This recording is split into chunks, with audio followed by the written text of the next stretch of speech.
1.1 million people filed new jobless claims last week. That is according to the Department of Labor's latest report.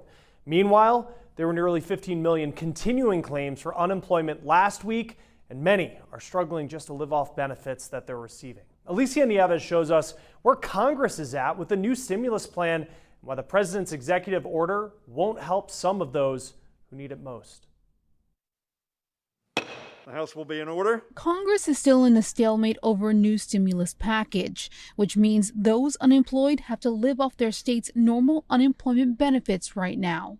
The national average for unemployment benefits dropped from nearly $400 a week before the pandemic to just $308 a week in June of this year, in particular because so many low-wage workers, were losing their jobs. Andrew Stetner, a senior fellow at the Century Foundation, explains many low-wage workers could be getting far less than the average state weekly benefit.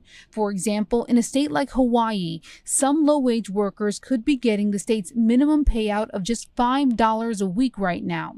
In other states like Louisiana, Connecticut, North Carolina, Nevada, Oklahoma, and Delaware, their minimums aren't much higher either. In fact, all but 9 states have minimum benefits below $100, per week. Here's why that's important, especially now.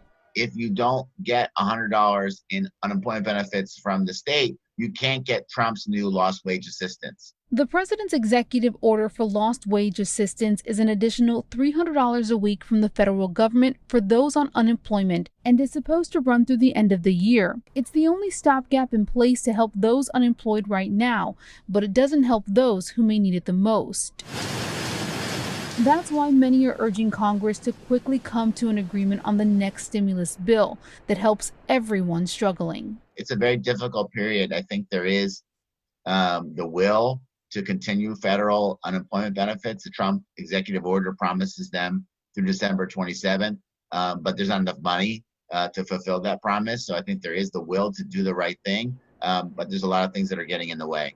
I'm Alicia Nieves reporting.